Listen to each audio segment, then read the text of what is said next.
Certain cases I have seen कि patients are totally dependent on the medicine. सिर्फ alarm नहीं बंद करना है, आग भी बुझानी है. जो आग बुझेगी वो medicine plus lifestyle. Lifestyle changes जो मैंने देखे हैं पिछले 10 सालों में, it's tremendous changes I have scene. Pregnancy करने के लिए आपको लाइफस्टाइल चेंजेस, डाइट, एक्सरसाइज ये सब तो करना ही है. डायबिटीज का भी एक कारण इंसुलिन रेजिस्टेंस है, जो अब काफी हद तक क्लियर आउट हो रही है. नहीं तो लोग पहले इस चीज को बिल्कुल टर्म भी नहीं पता था. तो जब भी different systems of the body involve होती हैं तब उसको हम सिंड्रोम बोलते हैं. जो लोग जंक नहीं भी खा रहे हैं उनको भी इंसुलिन रेजिस्टेंस बहुत कॉमनली हो सकता है, because Indian diet pattern is mainly carbohydrate rich based diet, and ये सबसे बड़ा रीजन है. Welcome to unfiltered with dietitian Kirti. देखो, सोशल मीडिया पे ना बहुत सारा ज्ञान मिल रहा है. हर कोई आज डाइट की नॉलेज दे रहा है, आपको हेल्थ रिलेटेड या आपकी प्रॉब्लम से रिलेटेड चीज़ों को बता रहा है, और इससे आपको बहुत सारा कंफ्यूजन भी हो गया है.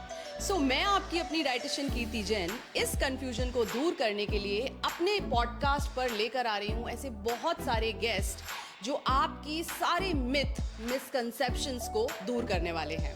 और उसके लिए फिर आपको तरह तरह की रील्स स्क्रॉल करने की जरूरत नहीं पड़ेगी. और हमारे पहले पॉडकास्ट की पहली गेस्ट है डॉक्टर रिचा अनानी अहलूवालिया. रिचा एक गायनेकोलॉजिस्ट एंड फर्टिलिटी स्पेशलिस्ट है. पिछले 10 साल से प्रैक्टिस कर रही हैं और अपनी एक्सपर्टीज आज हमारे साथ शेयर करने वाली हैं. डॉक्टर रिचा, 10 साल से आप प्रैक्टिस कर रहे हो. मुझे एक ऐसा सिंगल चेंज बताइए कि पहले जो कपल आपके पास आते थे और अभी जो कपल आते हैं उनमें सबसे बड़ा चेंज क्या आया है? 10 साल पहले जो कपल्स मेरे पास आते थे तो वो टेंशन लेकर आते थे. अब कपल्स आते हैं वो गूगल को लेकर आते हैं. सो जल्दी तो आ रहे हैं comparatively, so the age has definitely changed, but वो इतने इन्फॉर्म्ड आ रहे हैं, उतना ही कंफ्यूजन लेके आ रहे हैं, इसलिए उतनी ही एनजाइटी के साथ आ रहे हैं. So the difference that I have noticed is age and anxiety. The technology it has advanced, but जो ओवरीज होती है वो अभी भी स्टोन एज की ही है. So that is why there आए दुरुस्त आए, ये वाली सेइंग लाइफ में तो चल सकती है, बट फॉर इनफर्टिलिटी कभी कभी वो देर डिसीजन चेंज कर देती है. तो मैं ऐसे कह सकती हूँ कि ये ना आपके पास में गूगल कपल आ रहे हैं, क्योंकि हमारे पास में भी गूगल क्लाइंट्स आते हैं या सोशल मीडिया से पूरा ज्ञान लेके आते हैं और बहुत सारे मिसकंसेप्शन और मिथ के साथ में आ रहे होते हैं. तो I think same you are even facing, right? Yes. Alright. Now एक और चीज मुझे बताइए रिचा, इनफर्टिलिटी इन नाउडेज अगर मैं देखूं, cases has been increased like anything. तो ये क्या है? ये मॉडर्न टेक्नोलॉजी की वजह से है या ऐसा क्या चेंज आ गया कि इतने इनफर्टिलिटी केसेस हमें अब देखने को मिल रहे हैं? So there is no one particular reason कि ये क्यों हो रहा है. I would say that it is a storm of changes. उसमें सबसे टॉप करता है लेट मैरिजेस, क्योंकि मैरिज एज इंक्रीज हुई है, so the child bearing age has increased. So first and foremost is the reason that late marriages. Correct. Second being change of lifestyle, alcohol, smoking, ये सब ज़्यादा, stress ज़्यादा, sleep कम, processed food ज़्यादा, PCOS and multiple lifestyle problems that have increased.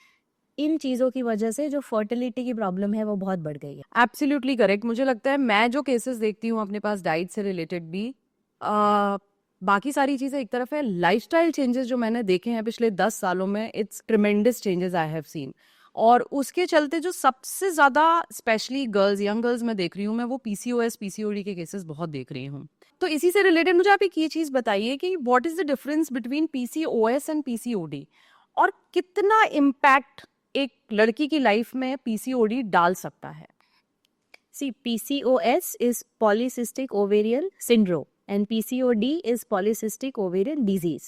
पहले PCOD बोलते थे. PCOD मतलब जो डिजीज है वो सिर्फ ओवरीज तक ही सीमित है.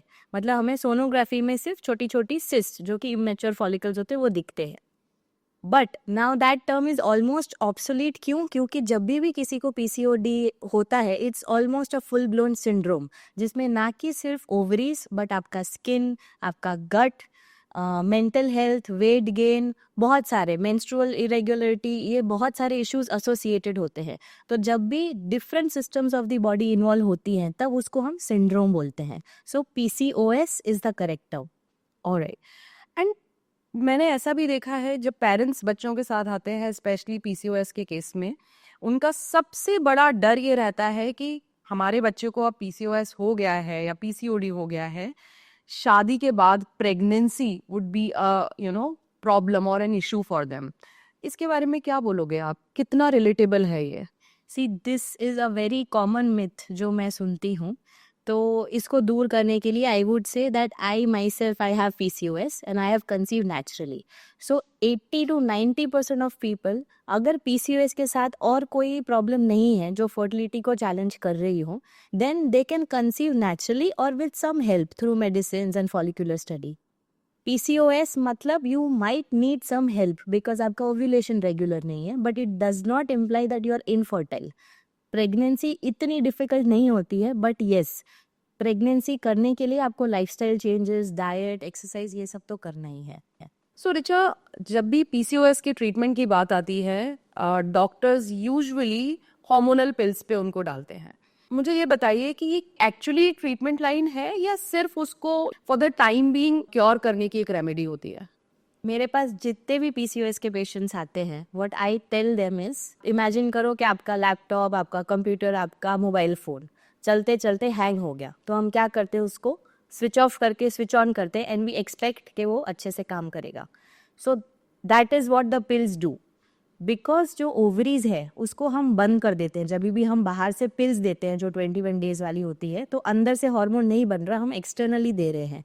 तो उससे आपकी सिर्फ विड्रॉल ब्लीडिंग आएगी. इसका ये मतलब नहीं है कि आपका PCOS ठीक हो गया है. जो PCOS का मेन ट्रीटमेंट आई वुड से 70% is your lifestyle changes, which is very good diet and exercise. It is like कि हम जो पिल्स दे रहे हैं वो इसलिए दे रहे हैं कि हम 3 मंथ्स का या 6 मंथ्स का कोर्स देते हैं. वो टाइम हम देते हैं कि आप अपनी लाइफस्टाइल चेंज करें.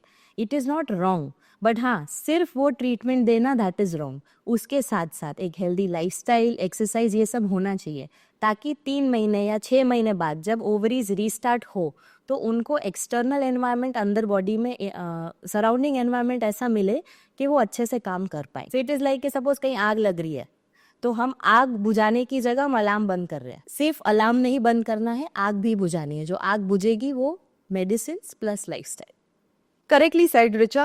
PCOS is not only, it's doesn't count in a disease. It's basically a metabolic disorder which can be cured if you are curing your lifestyle, wherein diet and entire lifestyle, whether it's sleep, whether it's your food habits, whether you work out, every single thing plays a very important role. और हम लोग भी कोशिश यही करते हैं. And one thing which I would really like to appreciate here, कि आपका जो पैटर्न है किसी भी पेशेंट को ट्रीट करने का, it is always along with the side supports. It has never been only medications, which were in certain cases I have seen कि patients are totally dependent on the medicines when other things are not really make important कि आप उस चीज़ को importance दे रहे हैं. Alright, मुझे एक और चीज़ यहाँ पर समझनी है.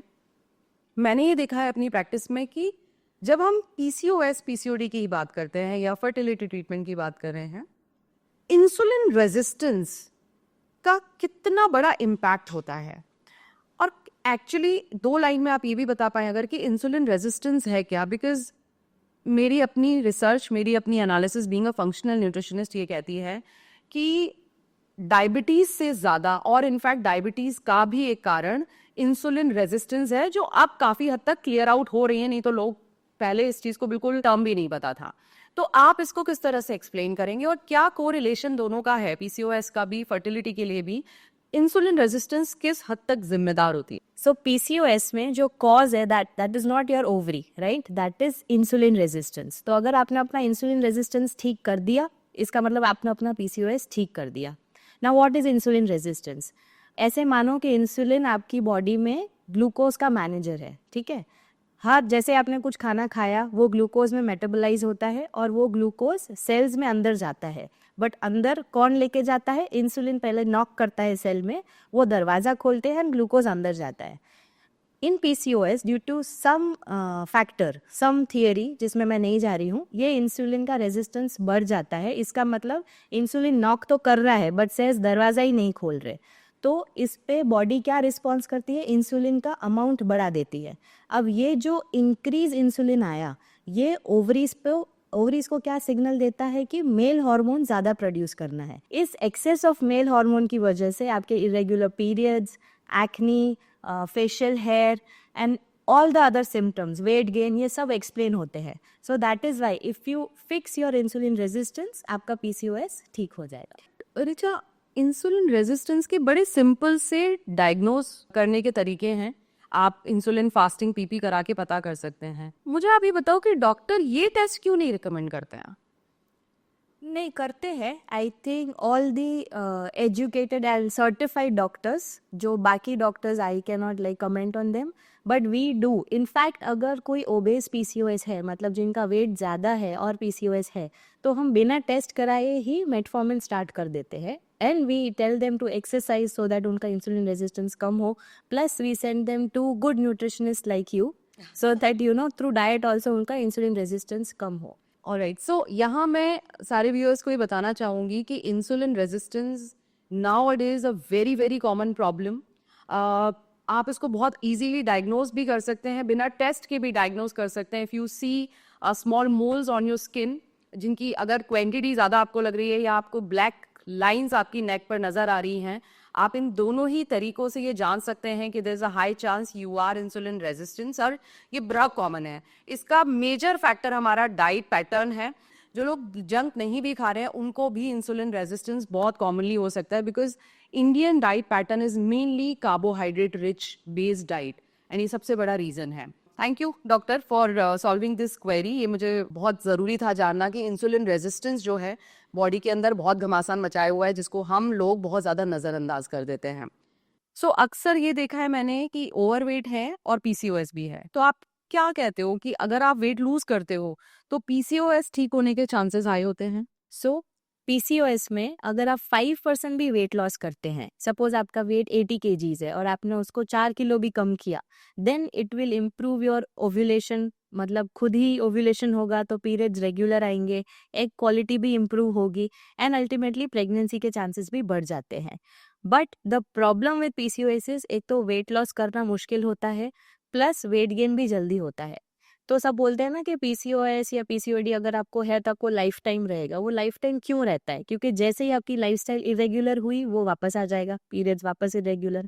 सो for patients with PCOS, managing their weight should be their first goal in life, कि उनको ओवरवेट तो होना ही नहीं है।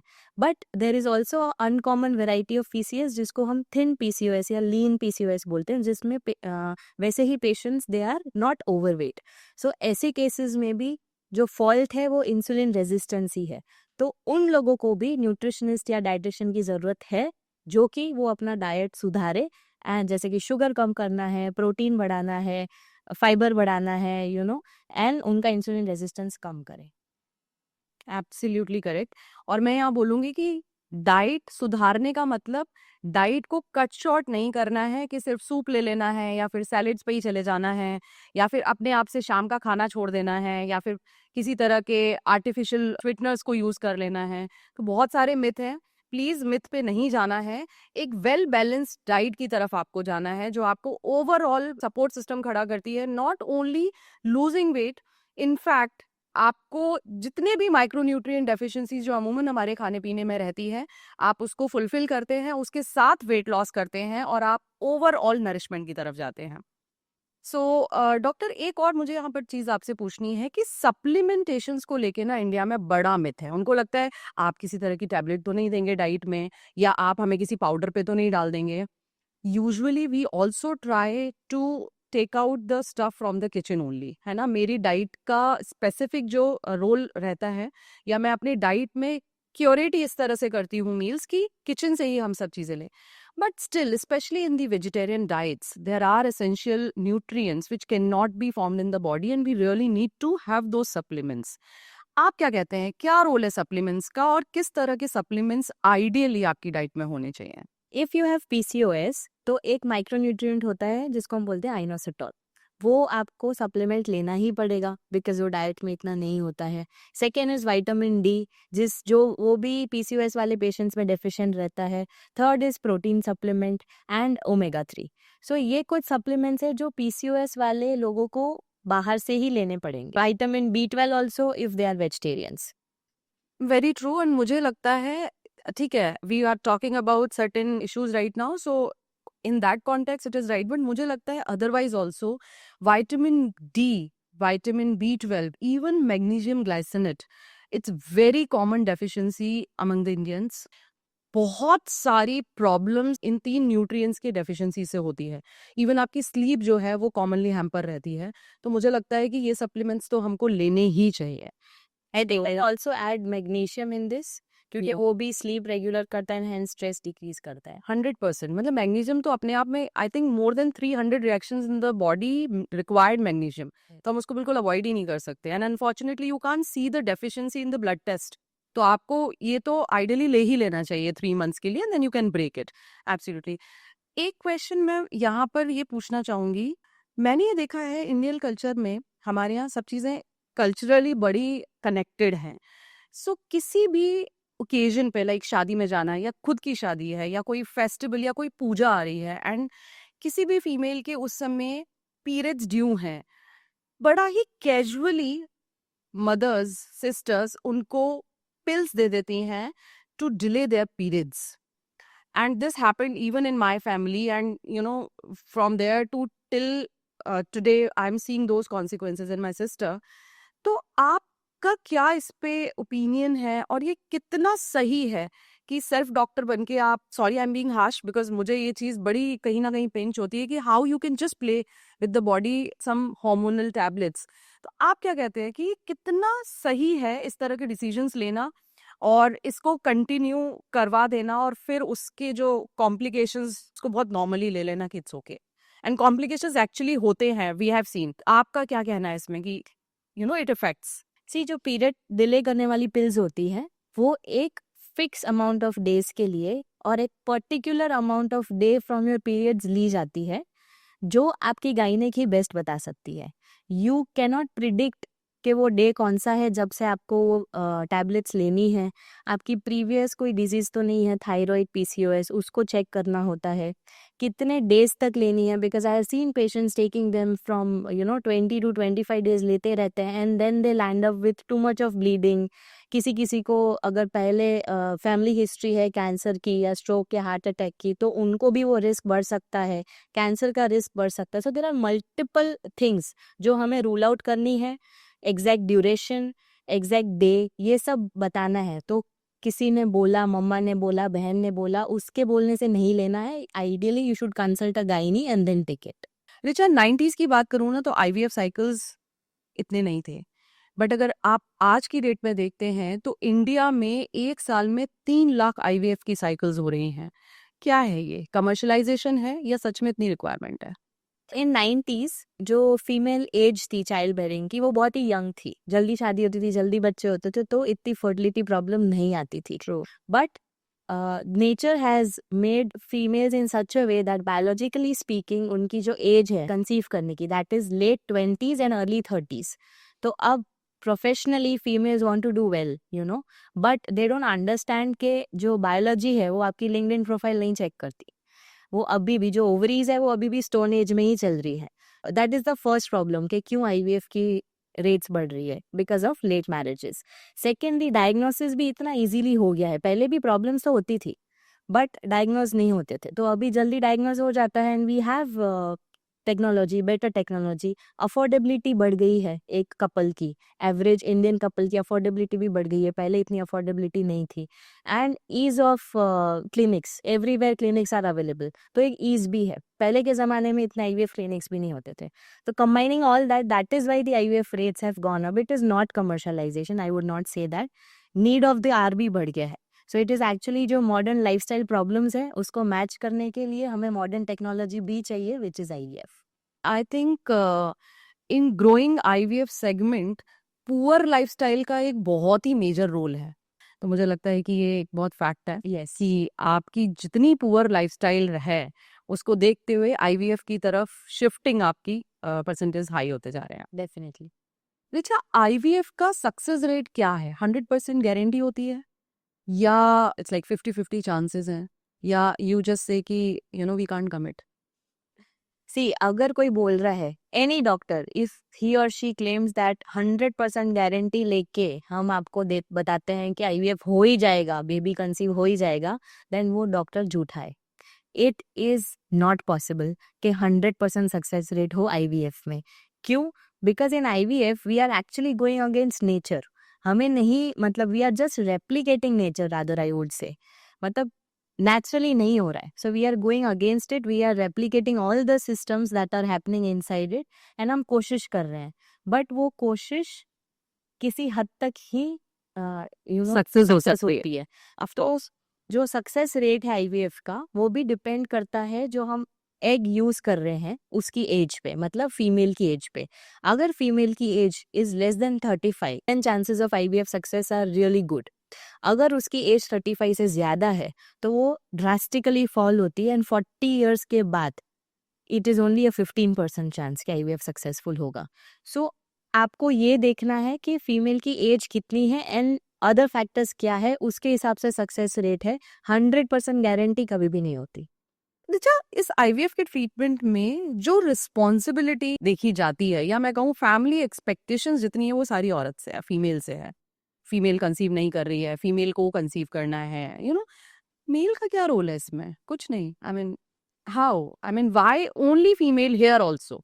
सी, इनफर्टिलिटी के जो कॉजेज है उसमें 50% मेल फैक्टर है, 50% फीमेल बट फैक्टर है. फीमेल फैक्टर ही 100% दिखाई क्यों देता है लोगों को?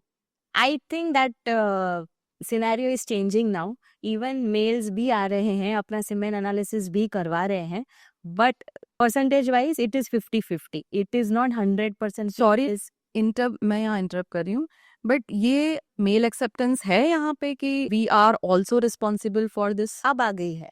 ओके. इफ आई से बिफोर 10 years नहीं थी, but अब now couples are coming together. So whenever we call someone for an IVF consult, it is always a couple consult.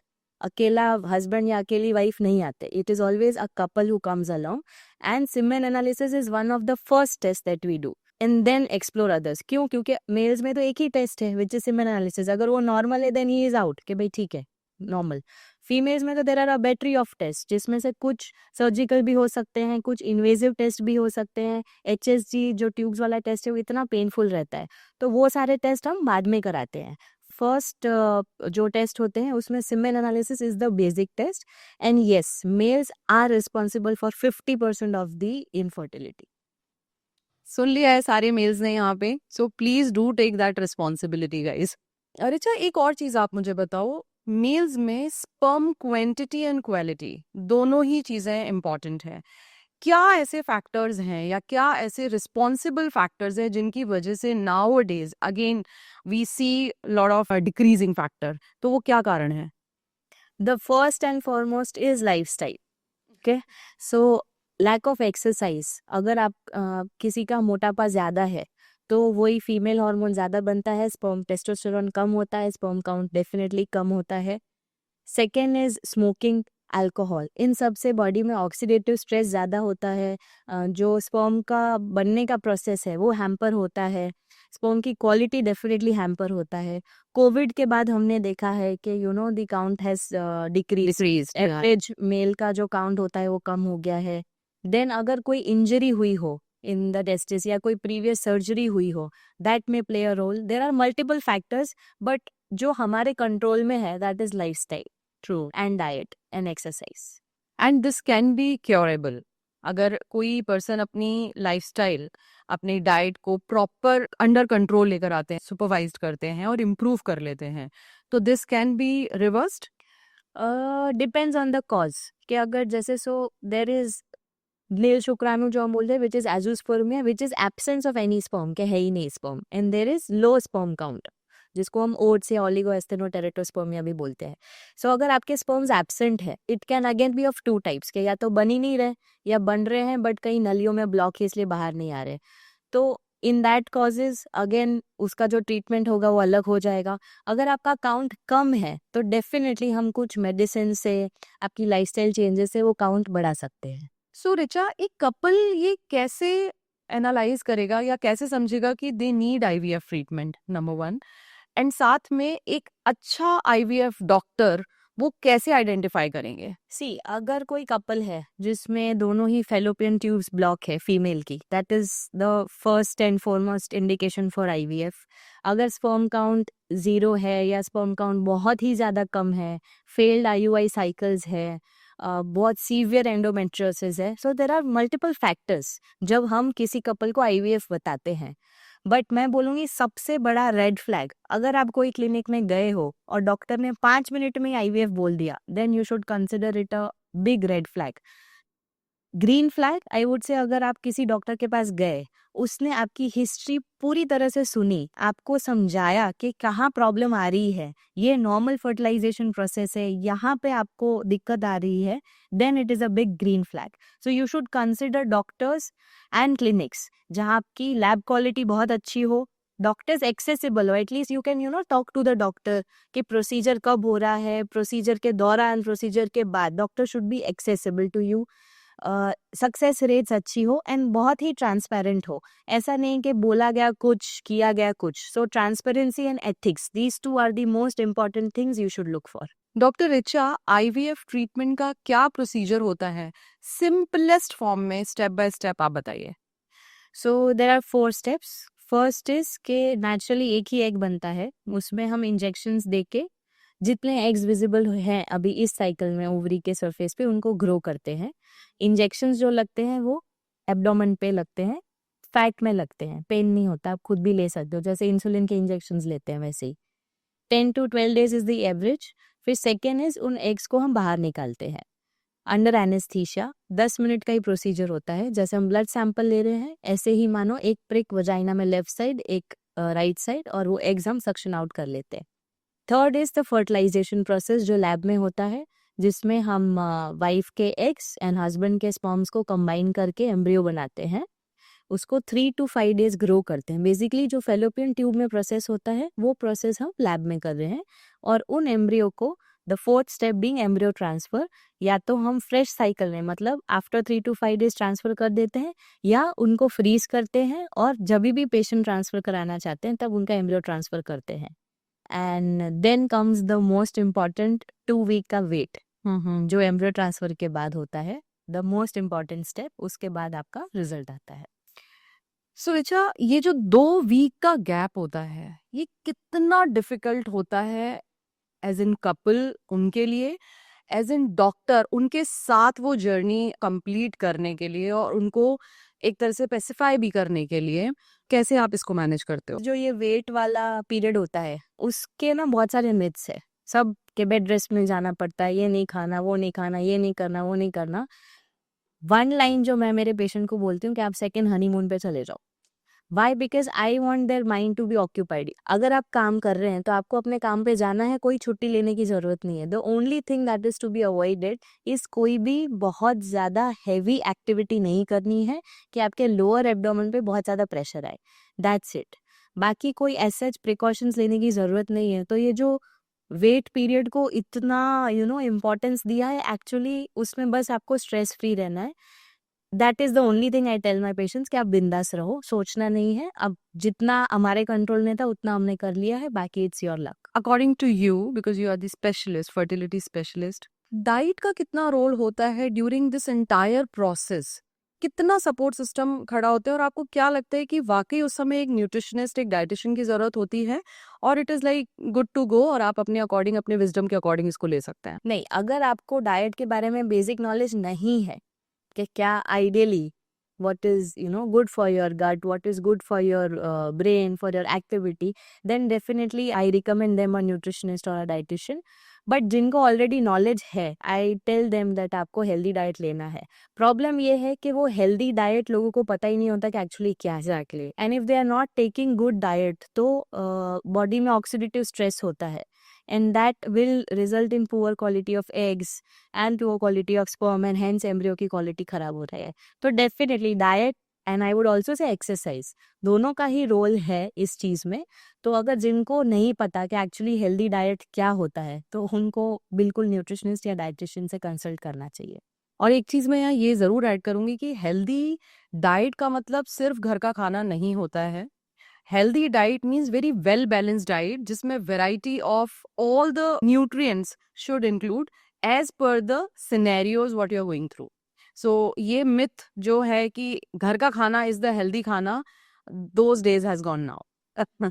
Okay, एक बहुत ही इंपॉर्टेंट क्वेश्चन मुझे यहाँ पर अभी क्लिक हुआ। पिछले कुछ दिनों से काफी ज्यादा सुन भी रही हूँ और सडन मैंने एक न्यूज भी किसी चैनल पे पॉप आउट होते हुए देखी थी। एम्ब्रियोज की मिक्सिंग अप हॉस्पिटल्स में हो जाती है। मतलब मेरे लिए तो बड़ा शॉकिंग था रिचा कि आप अपनी लाइफ के किसी इतने बड़े डिसीजंस और एक एक्टिविटी में इन्वॉल्व हो और जहाँ पे लाइफ चेंजिंग मिस्टेक्स हो रही हैं, तो ये क्या लगता है आपको? आई मीन ये कैसे पॉसिबल है और ये क्यों, इसके क्या रीजंस हैं कि हॉस्पिटल्स में एम्ब्रियो चेंज हो जाते हैं और पेरेंट्स को पता नहीं होता और बाद में उसके कॉन्सिक्वेंसेस सामने आते हैं? और इंडिया में कितना ज्यादा ये इशू है जो अननोटिसेबल है?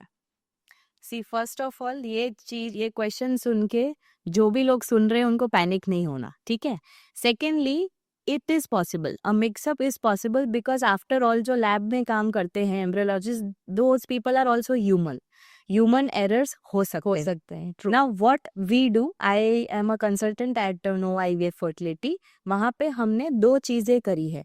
एक है कि हमने डबल विटनेसिंग रखी है कि जैसे ही एग पिकअप हुआ, किसी का स्पर्म सैंपल आया, जो एम्ब्रियो बना, फ्रीज हुआ, फिर थॉ करके जब एम्ब्रियो ट्रांसफर हुआ, ये हर स्टेप पे 2 ट्रेन्ड प्रोफेशनल्स चेक करेंगे सो दैट एक की मिस्टेक दूसरा पकड़ ले। Each step there are 2 trained professionals who are checking, that is known as double witnessing system. एक तो वो, प्लस ह्यूमन चेक तो है ही, we have put a technology check also जिसको हम बोलते हैं RFID, that is radio frequency identification technology.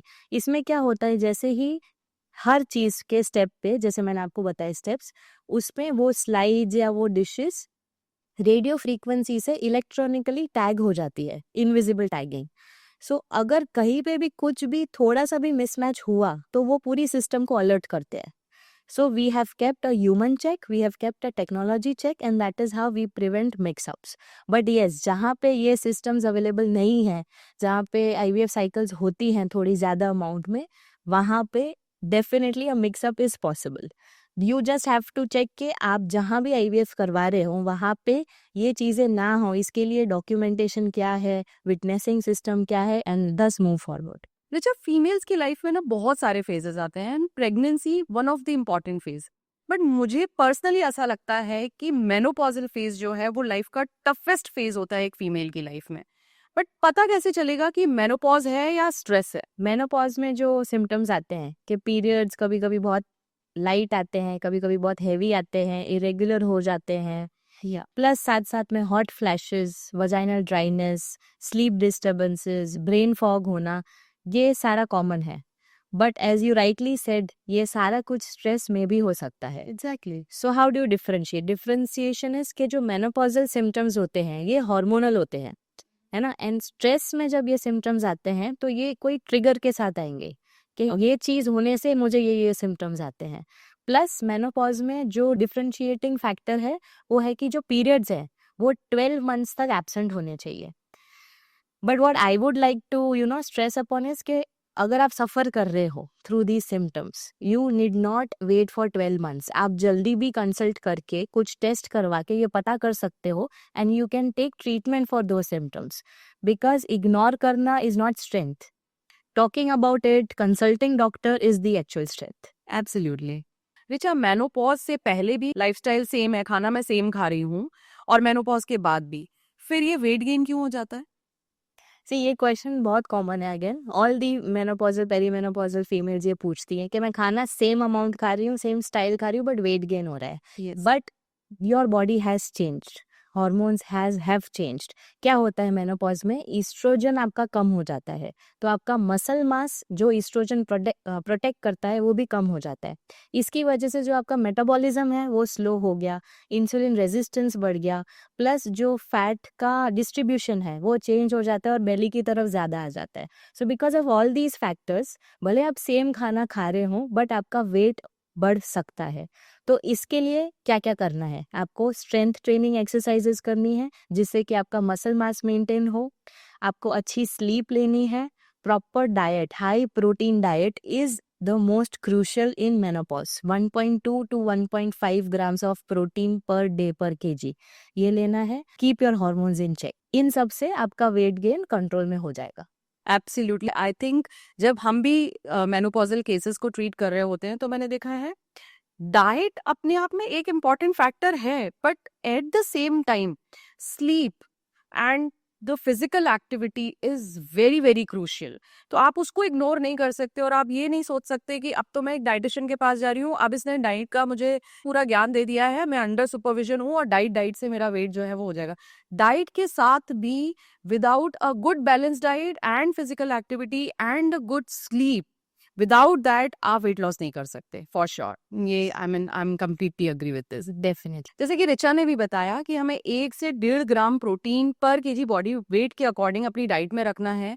The best way to do it, आप अपने हर मील के पोर्शन में प्रोटीन का पोर्शन जरूर से इंक्लूड करो। वेजिटेरियन डाइट में ज्यादातर हम सब्जी रोटी खा लेते हैं, वेरन सब्जी यानी कि किसी भी सीजनल वेजिटेबल में बहुत अच्छे अमाउंट का प्रोटीन अवेलेबल होना पॉसिबल नहीं है। सो आप उसको क्लब कीजिए दालों के साथ में, स्प्राउट्स के साथ में, आप सोयाबीन या फिर चने या फिर छोले, इस तरह के आइटम्स आप अपनी डाइट में इंक्लूड कर सकते हैं। पार्ट ऑफ दैट आप मिल्क एंड मिल्क प्रोडक्ट्स ले सकते हैं, नट्स एंड सीड्स को इंक्लूड कर सकते हैं। अच्छा combination towards high protein is very very important और वेजिटेरियंस भी इसको आराम से कर सकते हैं। अच्छा रिचा, एक बात मैंने अक्सर देखा है, मेनोपॉज के बाद या इवन ड्यूरिंग मेनोपॉज सबसे ज्यादा जो इरिटेशन होने लगती है ना, वो पार्टनर से होती है।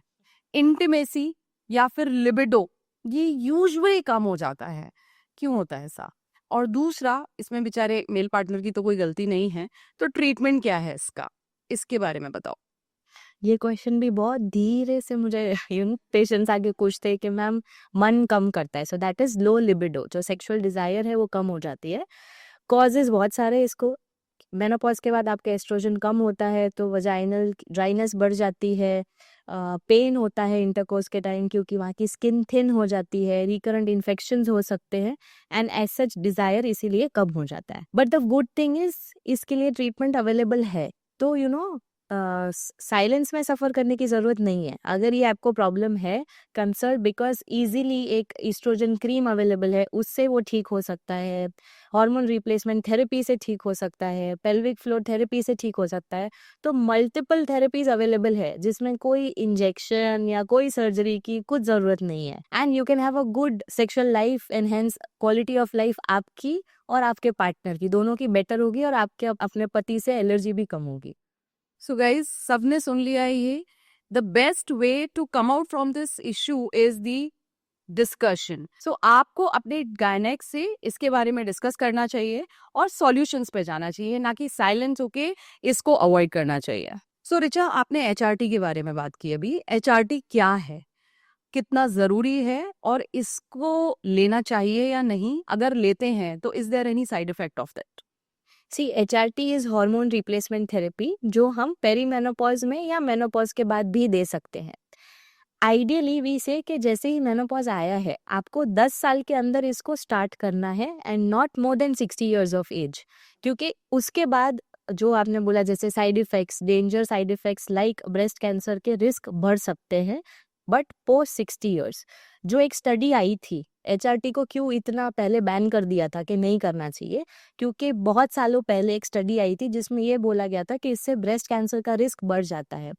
But now we have realise कि उस स्टडी में जितनी भी फीमेल्स थी उन सबकी एज 63 ईयर्स से ज़्यादा थी और उसके बाद उनको हार्मोन दिया गया था। So now it is establish that HRT is safe. Definitely ये सारे सिम्टम्स जो अपन ने डिस्कस किए, hot flashes, night sweats, brain fog, weak bones, heart health, इन सब को इम्प्रूव करता है। लो लिबिडो, इन सब का ट्रीटमेंट है HRT। And after discussion with your gynaec, after some basic evaluation, हम स्टडी करते हैं कि कोई रिस्क तो नहीं बढ़ती and then we start HRT. It can be taken for 10 years safely. Okay, let's wind up it with a rapid fire round. PCOD or PCOS, which term do you prefer? PCOS. One superfood every woman should have in their kitchen. Desi ghee. One food to avoid in PCOD. Sugar. At what age should a woman get her first fertility baseline checked? 28 to 30. Okay. Delaying periods for a wedding, yeah or nah? Occasionally yes, but casually no. Okay. The most common fertility myth you want to burn down today? Relax karo, ho jayega. HRT, lifesaver or last resort? If started in the right person at the right time, lifesaver. One daily habit that changes a woman's health forever. strength training and protein rich breakfast. Thank you so much Richa for this wonderful discussion. एक last message जो आप सारे viewers को देना चाहेंगे.